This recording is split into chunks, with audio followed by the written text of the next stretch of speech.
บ่ได้รับอันตรายหรือบ่ได้รับผลกระทบจากแดดหรือว่าอุณหภูมิของอากาศที่มันสูงขึ้นนะฮะแล้วก็ดื่มน้ำตามเยอะๆในส่วนแห่งเรื่องหนึ่งก็คือเรื่องของหมอกควันไฟป่าท่านผู้ฟังตอนนี้ทั่วประเทศนะโดยเฉพาะจังหวัดลำปางรู้สึกว่าจะครุกรุ่นนะหนักขึ้นอันเนื่องมาจากการเผาของทุกภาคส่วนไม่ใช่เฉพาะพี่น้องเกษตรกรเท่านั้นนะท่านผู้ฟังเนาะหลายผู้หลายคนนะเพราะฉะนั้นเนี่ยจำเป็นอย่างยิ่งที่จะต้องออกกอยกันให้ดีสำหรับท่านไหนที่มีให้มีนานะมีเก้าไม้เยอะก็สามารถที่จะเอาใบไม้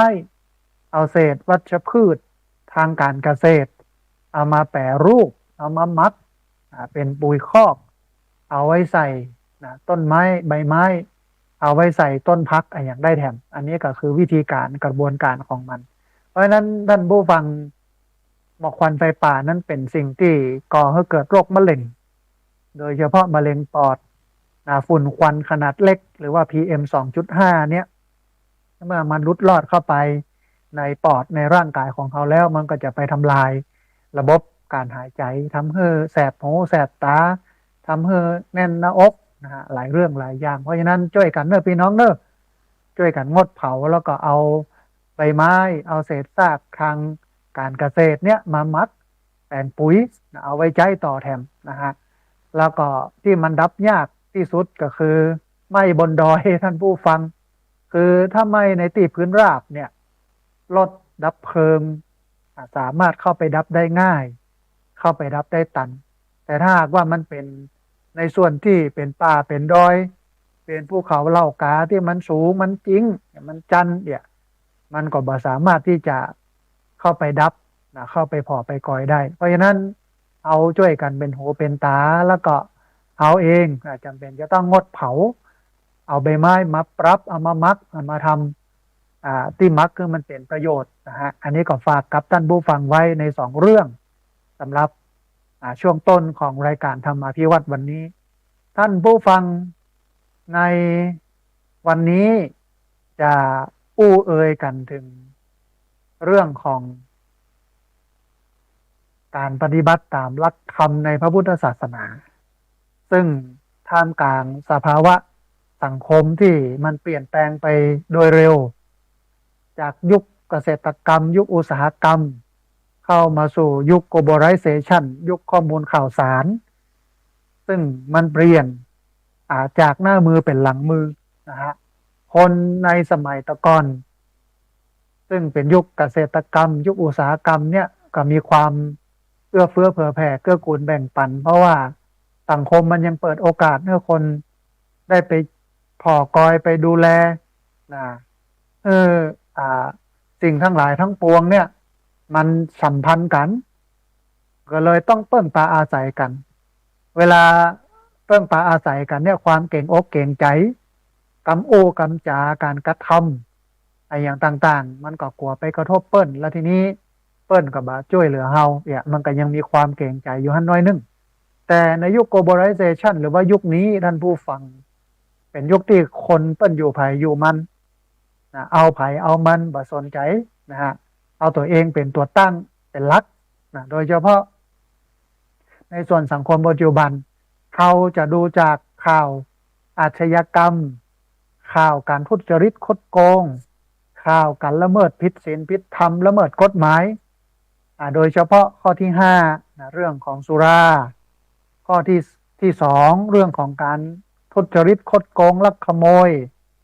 ข้อที่3พูดถึงเรื่องของการประพฤติผิดในกามไปมีชู้ไปมีกิ๊กคือสิ่งเหล่านี้คนณปัจจุบันนี้มองเป็นเรื่องธรรมดาท่านผู้ฟังซึ่งมันน่ากลัวมากต้องใจกรรมของหลวงพ่อพุทธทาส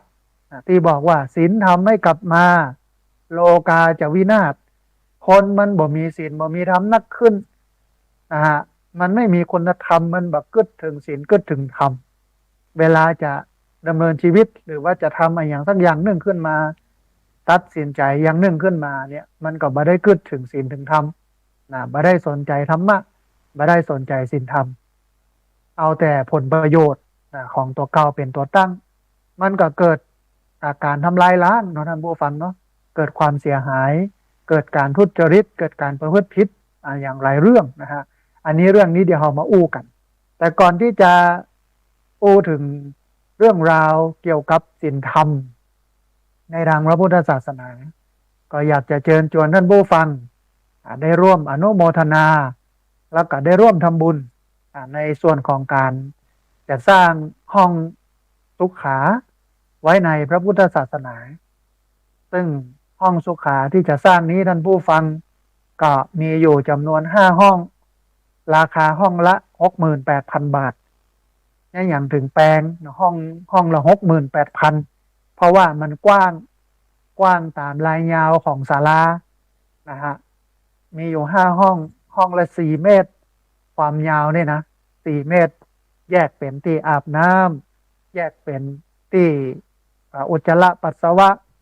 แยกเป็นที่อ่างล้างหน้านะฮะเป็นส่วนเป็นโซนเปียกโซนแห้งในทำนองนี้ก็อยู่ที่ราคา 68,000 บาทสร้าง5ห้องก็ตกอยู่ที่จำนวน341,981 บาท 40 สตางค์ท่านผู้ฟังที่ติดตามรับฟังอยู่สามารถทำบุญได้ตามกำลังศรัทธานะท่านผู้ฟังเนอะห้องน้ำที่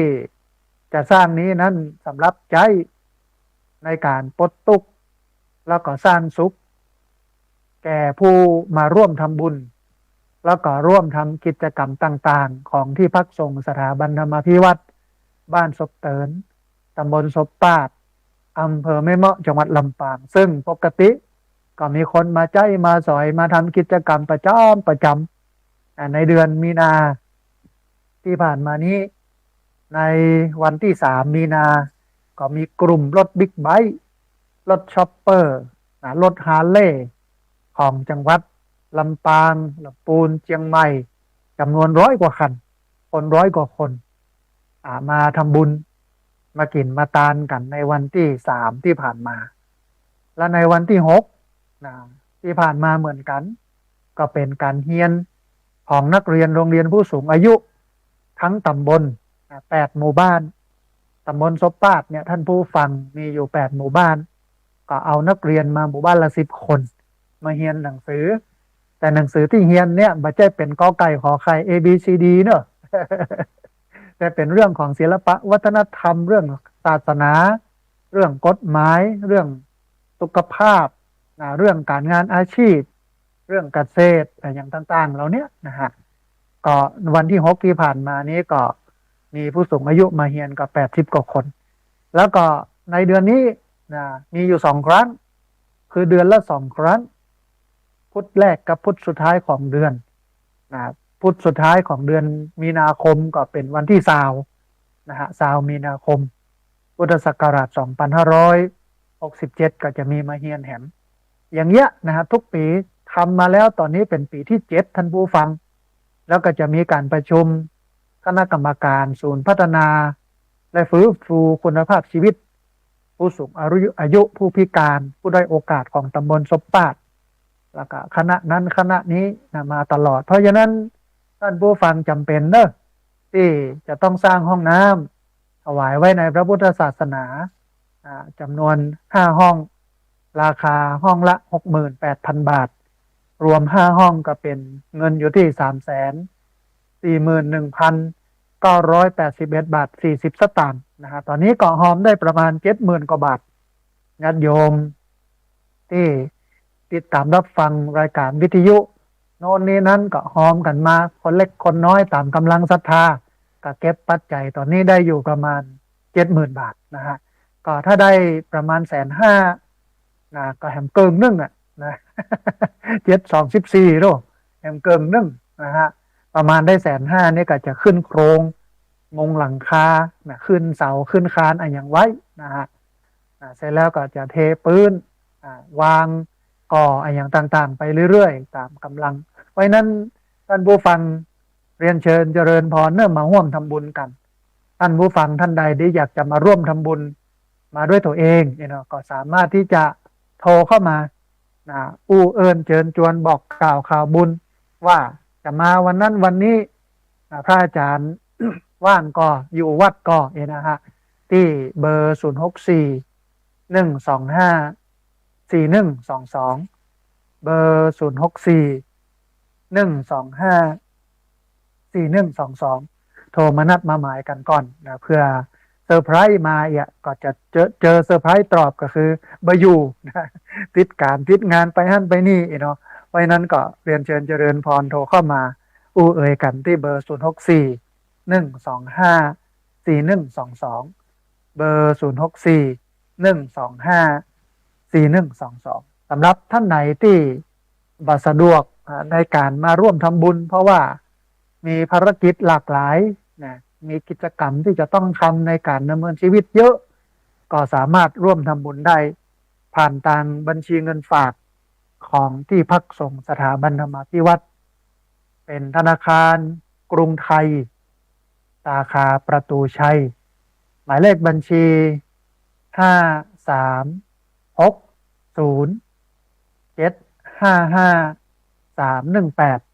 5360755318เป็นบัญชีเงินฝากของที่พักสงฆ์สถาบันธรรมาภิวัตรธนาคารกรุงไทยสาขาประตูชัยหมายเลขบัญชี5360755318ก็เรียนเชิญเจริญพรได้มาร่วมทำบุญกันได้นะฮะเอาละท่านผู้ฟังมาถึงเนื้อหาสาระของเฮาในเรื่องของศาสนาคือวันนี้ในประเทศไทยเนี่ยเราอาจจะมองว่าเป็นประเทศที่พุทธศาสนามันเจริญรุ่งเรืองเพราะว่ามีวัดมีวามีการกินการทานอย่างนักหนาจารีมีวัฒนธรรมประเพณีที่เราได้ทำกันแต่ถ้ามองโดยกว้างๆก่อนเนาะจำนวนชาวพุทธในประเทศไทยวันนี้ประชากรมีอยู่ที่66ล้านเอาชาวพุทธแค่40ล้านนะฮะที่เหลือ20กว่าล้านเนี่ยก็แบ่งให้ศาสนาอื่นเปิ้นไปนะฮะ40ล้านเนี่ยอาตมาภาพยังมองว่าคน40ล้านเองเนี่ยเปิ้นยังบ่มีความเข้าใจในหลักการแต่ของพุทธศาสนาในสายเถรวาทก็คือสายของเขาณปัจจุบันนี้อันนี้อันแรกอันที่สองการทำบุญของคนทำทั่วไปก็เพื่อหวังความสุขหวังความสบายใจหวังร่ำหวังรวยอาจจะยาวไปถึงท่านโดยหวังประสบความสำเร็จนะฮะซึ่งบางครั้งบางทีเนี่ยสิ่งที่ทำมันก็ขัดกับหลักการของพุทธศาสนาแล้ววันนี้เองพุทธศาสนาเป็นศาสนาอาเทวนิยมนี่แปลว่าไม่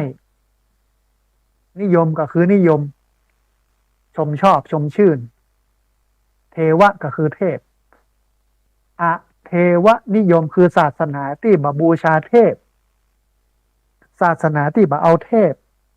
พุทธศาสนาในสายเทรวาทเนี่ยเป็นเทวนิยมนิยมเทพเอาเทพแต่วัดวาต่างๆท่านผู้ฟังก็มีเทพเต็มไปหมดเลยมีเจ้าแม่กวนอิมพระแม่ธรณีมีไอ้ไข่มีเทพของพม่าที่เอาหน้าผากเขาไปจุมือเปิ้นสารพัดสารเพในวัดให้คนไปไหว้ให้คนไปอ้อนวอนขอแม้แต่พระพุทธรูปในวิหารซึ่งเป็นหินดินทรายเล็กหินดินทรายก็ยังไปสถาปนาชื่อให้เปิ้นไปสร้างให้เปิ้นศักดิ์สิทธิ์อิทธิฤทธิปาฏิหาริย์ดลบันดาลแม้แต่เจดีย์ก็ตาม นี่คือความผิดเพี้ยนของพุทธศาสนาในประเทศไทยมันบัจจัยเหตุบัจจัยปัจจัยที่มันจะควรจะเป็นอย่างอี้หากว่าชาวพุทธเฮาเนี่ยปฏิบัติตามหลักการของพระพุทธศาสนาแต่ณปัจจุบันวันนี้เฮาบ่ได้มีเวลามาเรียนหลักการเหล่านี้หลายคนก็บอกว่าแค่เอาชีวิตรอดได้ไปวันๆนี่ก็ถือว่าเป็นบุญหลายละ ถือว่าเป็นบุญสูงละ ที่จะมาศรัทธาจะมาเอาหลักการไปปฏิบัติมันเป็นเรื่องยากจะไปศึกษาเรียนรู้มันเป็นเรื่องยากที่จริงพุทธศาสนาเพิ่นก็วางระบบไว้เนาะว่าหน้าที่ชาวพุทธที่แท้จริงเนี่ยอันแรกก็คือศึกษาก่อนเลยว่าคำสอนของพระพุทธเจ้าเพิ่นสอนอะไรหยังเนื้อแท้ตัวแท้คืออะไรหลักการเป็นอย่างไรวิธีการเป็นอย่างไรอันนี้คือชาวพุทธทั้งหมดที่ควรจะต้องหูที่ควรจะต้องเข้าใจที่ควรจะต้องฟังโดยการเอาหลักธรรมมาปฏิบัติศึกษาเรียนรู้ก่อนในหลักธรรมคำสอนแต่วันนี้เนี่ยมาได้เรียนได้หู้อย่างเลยวัฒนธรรมประเพณีแม้แต่วันพระวันศีลมันก็บ่เกื้อท่านผู้ฟังบ่เกื้อให้โยมได้ศึกษาได้ปฏิบัติธรรมมันก็เป็นประเพณีซักแต่ว่าทำเนี่ยให้มันแล้วไปเหียสบายใจเหียถูกบ่ฮู้เข้าถึงเข้าใจก็บ่ฮู้นี่นะนี่คือข้อเสียท่านผู้ฟังเพราะฉะนั้นเนี่ยมันจำเป็นอย่างยิ่งที่จะต้องกลับคืนสู่อ้อมกอดของพระพุทธเจ้าคือเมื่อสังคมมันเป็นอย่างอี้เมื่อคนบ่เรียนรู้คำสอนของพระพุทธเจ้าเมื่อคนบ่น้อมนำเอาคำสอนมาปฏิบัติเมื่อคนบ่ไปเผยแผ่คำสอนของพระพุทธเจ้าต่อบุคคลอื่นหรือว่าให้กับบุคคลอื่นเนี่ยมันก็ทำให้ความปลอมของความเชื่อความคิดของคนก็ไหลเข้ามาในศาสนาก็ปฏิบัติกันไปหลากหลายมีเครื่องรางของขลังมีการปลุกเสกการสร้างเป็นเชิงพาณิชย์เป็นธุรกิจเสาะหาเงินหาทองกับการสร้างโอบเคารพสักการะอะไรอย่างต่างๆมียันมีอย่างต่างๆทำไปทั้งที่สิ่งที่เป็นอยู่นี้มันขัดกับหลักการของพระพุทธศาสนาแต่บปท่านผู้ฟังคนห่างเหินศีลห่างเหินธรรมณวันนี้เนี่ยเราจะหันข่าวการก่ออาชญากรรมแบบที่บัดน่าจะเกิดก็เกิดเนาะที่มันรุนแรงกับรุนแรงนะฮะลูกฆ่าป้อฆ่าลูกเมายาบ้าที่จริงก็อยู่ในหลักการของศีลถ้าปฏิบัติศีลแน่นมันก็บ่เกิดมีสภาวะแบบนี้นะฮะดื่มเหล้าเมายารถจนบุบโหตีตาแล้วที่สำคัญที่สุดที่เราเห็นกันณวันนี้ก็คือว่าอาชญากรรมที่ก่อหรือว่าเกิดโดยละอ่อนอายุ16 17 18 19หรือว่า20เนี่ยเริ่มหนักขึ้นละอ่อนโมนี้เป็นคนที่เกิดมาในยุค globalization บ่ได้เกิดมาในยุคเกษตรกรรมบ่ได้เกิดมาในยุคอุตสาหกรรมเขาบ่ได้รับการล่อหลอมบ่ได้รับการดึงเข้าวัดเข้าวาหรือแม้แต่เวลาของพ่อของแม่ในการจะแนะนำพร่ำสอนให้หมู่เขาเนี่ยแทบจะบ่มีเลยนะฮะมันก็เลยทำให้ละอ่อนหมู่นี้ออกมาก่ออาชญากรรมอายุน้อยๆเนี่ยนะ15 16 17 18 19 20ประมาณเนี้ยออกมาปล้นมาจี้มาลักรถมาเป็นเด็กแว้นก่อความเดือดร้อนรำคาญให้พี่น้องชาวบ้านสร้างปัญหาและเห็นมุมหนึ่งในมุมดีกันแล้วกันสำหรับละอ่อนยุคนี้เก่งเนี่ยอย่างถึงเก่งเพราะว่าเขาเข้าถึงข้อมูลข่าวสารได้ง่ายอยากจะรู้เรื่องพุทธศาสนาอยากจะรู้เรื่องของอริยสัจสี่อยากจะรู้เรื่องเศรษฐกิจรู้เรื่องประวัติศาสตร์มันเสิร์ชในอินเทอร์เน็ตมันค้นหาในอินเทอร์เน็ตโลก ได้ง่ายแต่ถ้าเป็นสมัยตะก่อนก็จะรู้ได้แต่ละเรื่องเนี่ยต้องไปปื้ดหนังสือท่านผู้ฟังต้องไปอ่านหนังสือต้องไปค้นคว้าหนังสือตำรับตำราต้องไปหาผู้รู้ไปหาโปรเฟสชั่นฮือสอนฮือแนะนำอย่างต่างๆนี่คือโลกคนละยุคคนละสมัยแต่วันนี้สิ่งที่เราหันก็คือว่าคนละอ่อนก็มีปัญหาคนวัยกลางคนซึ่งเป็นคนใหญ่ในวันนี้ก็มีปัญหาคนใหญ่ก็มีปัญหาเฉพาะของคนใหญ่ศีลที่คนใหญ่ผิดกันนักก็คือข้อ2อดินนาทานการทุจริตคดโกงเอาของหลวงมาเป็นของตัวเก่าเอาของคนอื่นมาเป็นของตัวเอง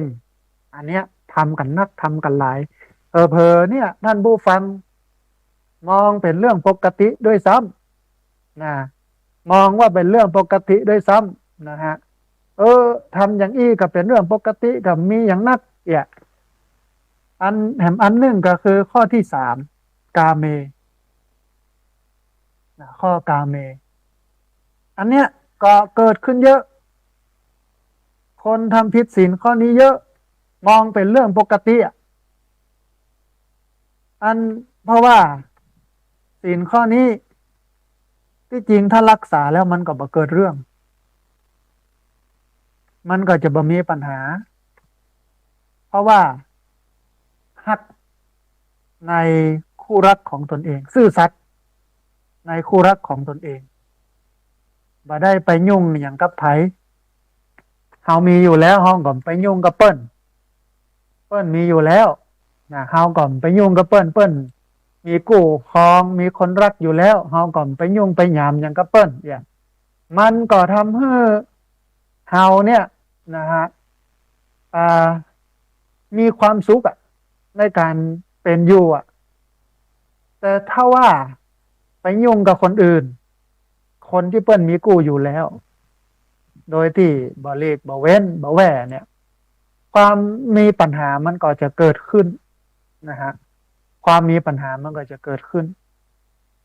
นำไปสู่การฆ่านำไปสู่การทำร้ายนำไปสู่ความเดือดร้อนคือวันเนี้ยผู้รักผู้ใหญ่ที่เป็นผู้รักผู้ใหญ่รับผิดศีลข้อมูลเนี้ยตั้งแต่ข้ออาทินนาลักทรัพย์ข้อกาเมประพฤติผิดในกามมันเป็นตัวอย่างของสังคมมาได้เลยและเล็กละอ่อนก็หันมันเป็นเรื่องปกติเพราะฉะนั้นวันนี้ต้องใจกรรมว่าศีลธรรมไม่กลับมาโลกาจะวินาศศีลธรรมบอกปิกมาโลกาจะวินาศมันจำเป็นอย่างยิ่งที่จะต้องดึงศีลดึงธรรมเพื่อปิกมาเพื่อคนเนี่ยหันมามีธรรมะอยู่ในใจประพฤติผิดประพฤติถูกขออภัยตามทำนองครองธรรมที่มันควรจะเป็นบ่ใช่ประพฤติไปเลยผิดศีลผิดธรรมแล้วก็เชิดหน้าชูตาอยู่ในสังคมนะเป็นผู้รักผู้ใหญ่คนเคารพนับถือกราบไหว้ทั้งที่ตัวเองก็มีแผลก็คือผิดศีลผิดธรรมมันคนบ่มีศีลบ่มีธรรมเนี่ยถ้าขออภัยท่านผู้ฟังถ้ามันบ่ด้านแต่นี่นะมันบ่สามารถที่จะมายืนเชิดหน้าชูตาในสังคมได้แสดงว่าคนเหล่านี้ไม่มีจิตสำนึกบ่มีจิตสำนึกแล้วก็อู้กันภาษาบ้านเฮาก็คือด้านก็เลยเป็นอย่างนั้นบ่ได้สนใจก็จะโกงไอ้ยังได้เอาเต็มที่อันนี้คือสิ่งที่เอาหันณปัจจุบันสิ่งที่มันเกิดขึ้นณปัจจุบันในสังคมวันนี้แล้วก็ตัวคอร์รัปชันเนี่ยตัวการทุจริตคดโกงเอาของเปิ้นมาเป็นของตัวโดยที่เจ้าของเปิ้นบ่ได้อนุญาตเนี่ยมันเป็นสิ่งที่ทำลายมันเป็นสิ่งบ่อนทำลายประเทศทำให้ประเทศเสียหายทำให้ประเทศมีปัญหาทำให้ประเทศย่ำแย่แล้วก็สุดลงต่ำลงนะฮะอันเนี้ยคือสิ่งที่สำคัญท่านผู้ฟังเพราะฉะนั้นวันนี้ต้องใจคำว่าศีลธรรมไม่กลับมาโลกาจะวินาศศีลธรรมไม่กลับมาโลกาจะวินาศหรือแห่งกำหนึ่งก็คือว่าต้องกลับคืนสู่อ้อมกอดของพระพุทธเจ้าต้องคืนสู่อ้อมกอดของพระพุทธเจ้าอันนี้คือสิ่งที่สำคัญและสิ่งที่ชาวพุทธควรทำท่านผู้ฟังทีนี้ เมื่อเขาอู้ถึงหลักการหรือหลักธรรมของพระพุทธเจ้าอะไรเป็นหลักธรรมอะไรเป็นหลักการของพระพุทธเจ้าที่สำคัญที่ชาวพุทธทั้งหลายควรให้ความสำคัญเริ่มต้นจากควรจะศึกษาควรจะนำไปปฏิบัติและควรจะนำไปเผยแผ่เพราะว่า3อย่างนี้มันเป็นหน้าที่ของพุทธศาสนิกชนศึกษา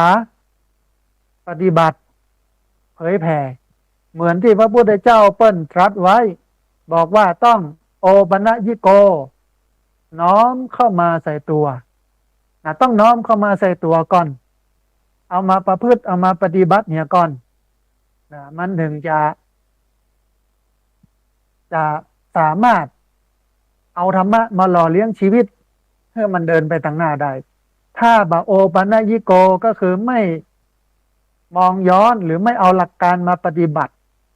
มันก็บ่สามารถจะหูจะเข้าใจได้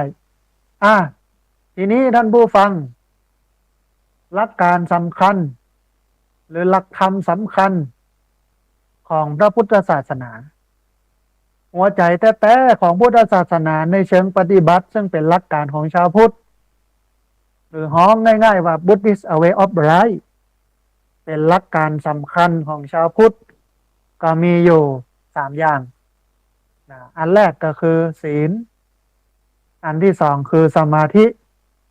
อันที่สามคือปัญญาศีลสมาธิปัญญา3ตัวนี้ท่านผู้ฟังเป็นหลักการสำคัญที่ชาวพุทธจำเป็นจะต้องเอามาปฏิบัติศีลสมาธิ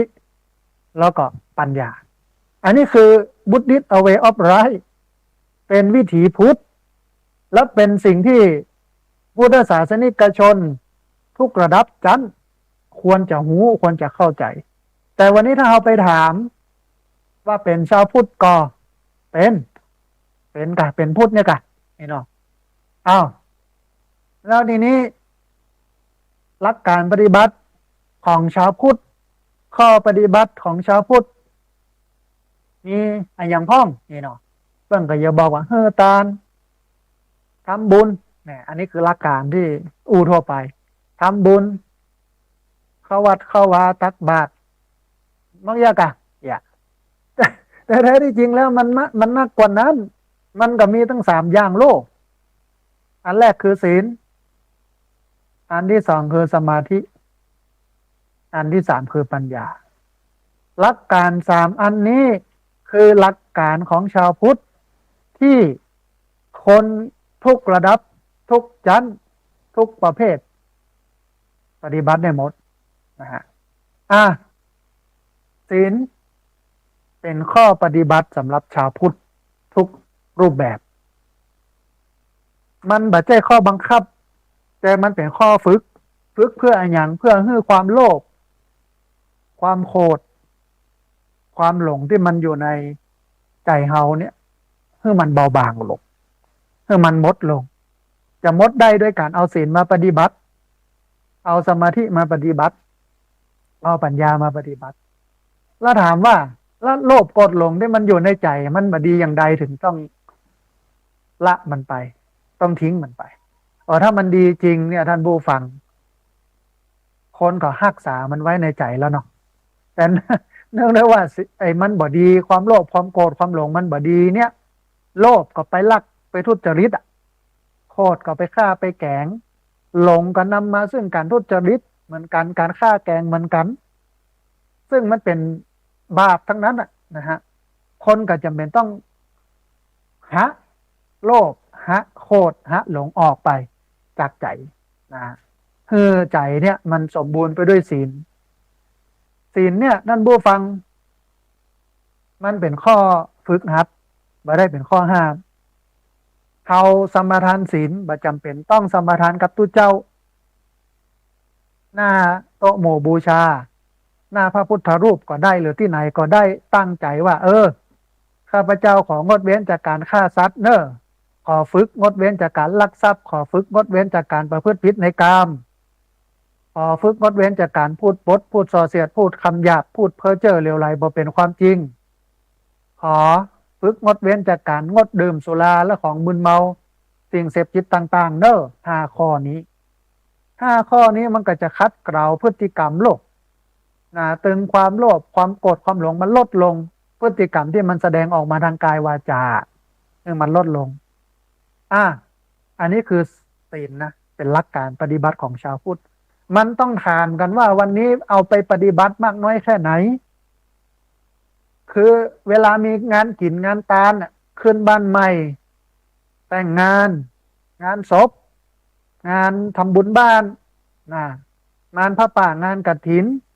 งานบวชมีการสมาทานศีลหมดมันเนี่ยเอาเป็นพิธีเนี่ยท่านผู้ฟังเนี่ยเอาเปิงเนี่ยเฮอมันแล้วไปเหียแต่ถ้าคนที่เปิ้นมีใจเป็นชาวพุทธแท้ๆเนี่ยเปิ้นก็สมาทานแล้วถือเอาปฏิบัติพยายามบังเฮิตัวเก่าเสียลักเสียศีลมีศีลมีทรัพย์แต่วันนี้มองคนมองนะคนทั่วไปก็มองว่าเอ้ยคนนั้นเอาศีลไปปฏิบัติโอ้มันอย่างมาค้ำครึ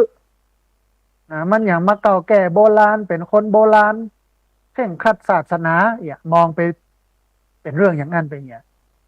นี่คือสังคมมันวิปริตเนี่ยท่านผู้ฟังนะฮะเพราะฉะนั้นศีลเนี่ยมันเป็นเครื่องมือในการฝึกหัดพฤติกรรมเมื่อโลภเมื่อโกรธเมื่อหลงมันลดลงอันนี้คือศีลแถมส่วนหนึ่งคือสมาธินั้นมันแปลว่าตั้งมั่นสมาธิความหมายมันนะท่านผู้ฟังแปลว่าตั้งมั่นแปลว่าแนบแน่นนะฮะทำให้ตั้งมั่นทำให้แนบแน่นนะอันสมาธิแปลว่าแนบแน่นแปลว่าตั้งมั่นถ้าเรามีจิตที่ไปกำหนดไปจดจ่อกับสิ่งใดสิ่งหนึ่งมันเมินเช่นพุทโธนะมะพะทะสัมมาอรหังหรือแม้แต่ยุบหนอปองหนอนานๆจิตไปจดจ่อจดจ้องอยู่หันเมินนานๆเรื่อยมันก็ทำให้จิตเข้มแข็งสมาธิมันก็เกิดขึ้นนะฮะจิตก็ตั้งมั่นขึ้นจิตก็จะเป็นสมาธิขึ้นเมื่อมีสมาธิแล้วจิตใจมันจะมั่นคงบางงอนแง่นคอนแคลนหรือไม่ไหลไปกับอารมณ์ต่างๆบ่ไหลไปกับอารมณ์ต่างๆบางงอนแง่นคอนแคลนตั้งมั่นอยู่หันแต่ว่าบาเดียวเนี่ยท่านผู้ฟังใจของเฮาเนี่ยมันบางมันเบานะบางเบาเหมือนสำลีลมมาปุ๊บกับปึ๊ดขึ้นไปไหลไปเหมือนล่องต้องแต่งไปตัวลมลูกลมปัดไปทางซ้ายก็ไปทางซ้ายลมปัดไปทางขวาก็ไปทางขวาลมปัดขึ้นก็ขึ้นลมปัดลงก็ลงมันเป็นอย่างนี้ลูกท่านผู้ฟังนะฮะเพราะฉะนั้นเขาจำเป็นอย่างยิ่งที่จะต้องฝึกสมาธิอย่างน้อยวันละ30 นาทีใจมันเข้มแข็งใจมันมั่นคงแต่ทีนี้เมื่อใจเข้มแข็งมั่นคงแล้วเนี่ยเวลาเราไปเจอกับปัญหาและอุปสรรคต่างๆมันก็จะบอกว่าสบายมากเพราะใจมันใหญ่ลูกใจมันเข้มแข็งใจมันมั่นคงอันนี้คือสมาธิอย่างน้อยในชาวพุทธเนี่ยต้องนั่งสมาธิทุกวันละ30 นาที15 นาทีนะฮะเพื่อทำให้ใจเข้มแข็งและมั่นคงแต่วันนี้คนใจหินคนใจน้อยคนบ่มีสตินะโดยเฉพาะคนบ้าจากอากาศก็มีบ้าจากการไปเสพยาบ้ายามาก็ดีไปฆ่ากันอย่างกันบลบตุบตับอย่างกระเตะตีกันยิงกันเป็นว่าเล่นนะฮะไปแต่งกันพ้องอย่างกันพ้องอันนี้คือปัญหาเนาะแถมส่วนหนึ่งคือปัญญาก็คือความ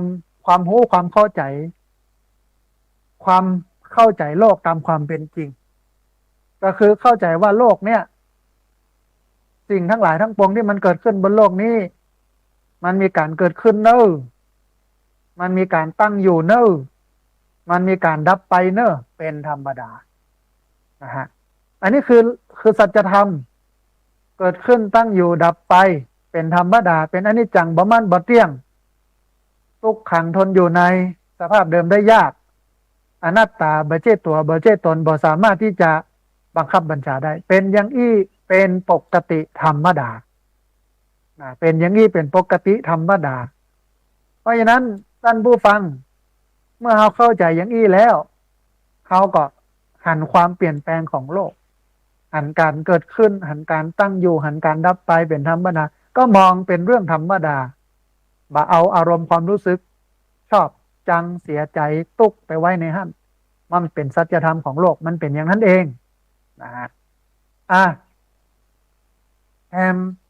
อันหนึ่งก็คือคนที่มีปัญญาเนี่ยท่านผู้ฟังจะเป็นคนที่คิดบนฐานของเหตุผลบาหวังลาภลอยบ่ไปหวังการดลบันดาลอิทธิฤทธิปาฏิหาริย์บ่ไปบูชาเทพพรหมยมยักษ์ผีสางนางไม้สิ่งศักดิ์สิทธิ์อิทธิฤทธิปาฏิหาริย์ดลบันดาลใดๆเปิ้นจะบ่ยุ่งเลยเพราะว่าเปิ้นโหว่ามันบ่เป็นแต่มันไม่ช่วยได้จริงมันช่วยบ่ได้แต่ถ้ามันช่วยได้เนี่ยคนขอกันตึงรวยกันหมดทั่วประเทศแล้วไม่มีใครจนมันก็จะมีแต่คนประสบความสำเร็จมีแต่ความรุ่งเรืองมั่งคั่งร่ำรวยกันไปหมดแล้ว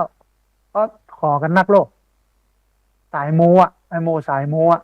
นะฮะเพราะฉะนั้นพุทธศาสนาก็เลยบอกว่าไม่ต้องไปยุ่งกับมันอันนั้นมันเป็นเรื่องไสยศาสตร์ไสยะแปลว่านอนแปลว่าหลับไสยศาสตร์ศาสตร์แห่งการนอนศาสตร์แห่งการลับไหลนะมันตรงกันข้ามหรือมันไปคนละทางกับพุทธะซึ่งแปลว่าหูแปลว่าตื่นแปลว่าเบิกบานอันหนึ่งรับนะอันหนึ่งตื่นเนี่ยมันจะไปด้วยกันได้อย่างไรแต่ชาวพุทธในประเทศไทยเนี่ยก็เก่งเอาตื่นกับรับมาสูนกันจนได้นะมันก็เป็นเรื่องที่วุ่นวายเพราะฉะนั้นท่านผู้ฟังเขาในฐานะที่เป็นชาวพุทธเป็นพุทธศาสนิกชนจำเป็นอย่างยิ่งที่เขาจะต้องศึกษาก่อนว่าพระพุทธเจ้าเป็นสอนอันอย่างสอนอย่างใดอันอย่างที่เป็นคำสอนอันอย่างที่บ่ใช่คำสอนเมื่อศึกษาแล้วเข้าใจแล้วก็เอาไปปฏิบัตินะให้มันเกิดเป็นผลประโยชน์ต่อการดำเนินชีวิตของตัวเองแล้วก็ของผู้อื่นโดยและอันที่สามเอาไปเผยแพร่เอาไปบอกต่อให้กับคนอื่นๆได้หูได้เข้าใจว่าอันนี้เป็นอย่างนี้อันนั้นเป็นอย่างอันเนอนะอย่างเงี้ยนะฮะเพราะฉะนั้นท่านผู้ฟังตามตัวนี้ก็เลยเป็นหัวใจของพุทธศาสนาก็คือศีลสมาธิปัญญาเมื่อศีลสมาธิปัญญาเมื่อคนทั้งหลายปฏิบัติตามหลักการนี้แล้วโลกสังคมมันก็จะอยู่อย่างมีความสุขมันจะบ่วุ่นวายมันจะบ่เป็นปัญหาแต่วันเนี้ยเขายิ่งเนี่ยพิธีกรรมไปขึ้นบ้านใหม่แต่งงานงานศพงานบวชถ้ามีเหล้าเข้ามาเกี่ยวมันก็เป็นงานที่ผิดหลักการไปแล้วบ่ถูกต้องแล้วมันจะเอาความถูกมาเป็นที่ไหนอ่ะเพราะว่าศีลมันบ่มีแล้วบันไดขั้นแรกลุแล้วมันจะขึ้นขั้นสองขั้นสามได้อย่างไรอันนี้คือสิ่งหนึ่งนะท่านผู้ฟังมันจะไปเอาความสนุกสนานเพลิดเพลินส่วนตัวเอาความม่วนงันสันเล่าส่วนตัวมาใส่กับศาสนามันบ่ได้มันก็ต้องแยกออกนะฮะก็ต้องยึดหลักการสำคัญสามตัวนี้ไว้คือศีลสมาธิปัญญาอันนี้ก็ฝากกับท่านผู้ฟังไว้นะฮะขณะนี้ท่านผู้ฟังกำลังติดตามรับฟังรายการธรรมาภิวัตน์อันเป็นรายการวิทยุเพื่อการเผยแผ่พระพุทธศาสนาส่งเสริมการศึกษาและพัฒนาสังคมรายการนี้รับผิดชอบโดยอาตมาภาพพระสาธิตธีระปัญโยผู้อำนวยการสถาบันธรรมาภิวัตน์สถาบันเพื่อเผยแผ่พระพุทธศาสนาส่งเสริมการศึกษาและพัฒนาสังคมตั้งอยู่ณที่พักสงฆ์สถาบันธรรมาภิวัตน์บ้านศพเตินตำบลศพปาดอำเภอแม่เมาะจังหวัดลำปางรายการนี้ออกอากาศทุกวันเสาร์ตั้งแต่เวลา 8 โมงถึง 9 โมงผ่านทางสถานีวิทยุเพื่อการศึกษาและพัฒนาเพื่อการศึกษาวิทยาลัยสงฆ์นครลำปาง FM 106.50 เมกะเฮิรตซ์และสถานีวิทยุในเครือข่ายสถานีวิทยุวัดฝายหินสถานีวิทยุในเครือข่ายสถานีวิทยุคลื่นสีขาวพระเจ้าประชาและเพจ Facebook ของสถานีวิทยุวัดฝายหินบันทึกเทปเอาไปออกอากาศผ่านทางสถานีวิทยุเพื่อการศึกษาและพัฒนาอาชีพ R Radio Network FM 99.50 เมกะเฮิรตซ์ทุกวันศุกร์เวลา 8 โมงถึง 9 โมงนะฮะแล้วก็ในเพจของสถาบันธรรมาภิวัตน์ซึ่ง ท่านผู้ฟังสามารถไปติดตามรับฟังย้อนหลัง ไปก๊อปปี้ลิงก์ไปคัดลอกลิงก์ส่งแชร์เอาไปให้กับญาติธรรมทั้งหลายเออได้ยินได้ฟังกันได้แถมตัวนะฮะท่านผู้ฟังขณะนี้ได้เวลาเปิดสายท่านผู้ฟังที่ฟังอยู่ทางบ้านจะได้โทรเข้ามาร่วมบุร่วมเอ่ยกัน จะได้โทรเข้ามาร่วมแสดงความเห็นกันแล้ว เรียนเชิญเจริญพรท่านผู้ฟังเนอะที่ติดตามรับฟังโทรเข้ามาให้กำลังใจกันโทรเข้ามาเช็คสัญญาณชัดบ่ชัดอย่างใดโทรเข้ามาบอกกล่าวอู้เอิญกันเรื่องของสถานการณ์อากาศว่าฮ้อนบ่ฮ้อนอย่างใดหมอกควันไฟป่านักบ่นักอย่างใดได้ที่เบอร์064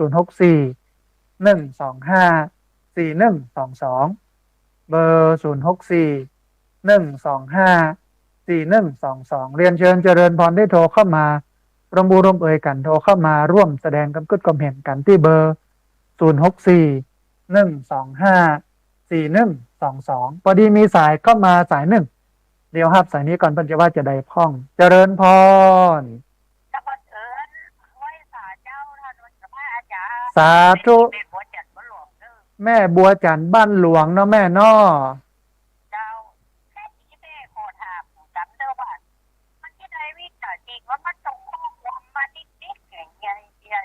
ในโทรศัพท์กะ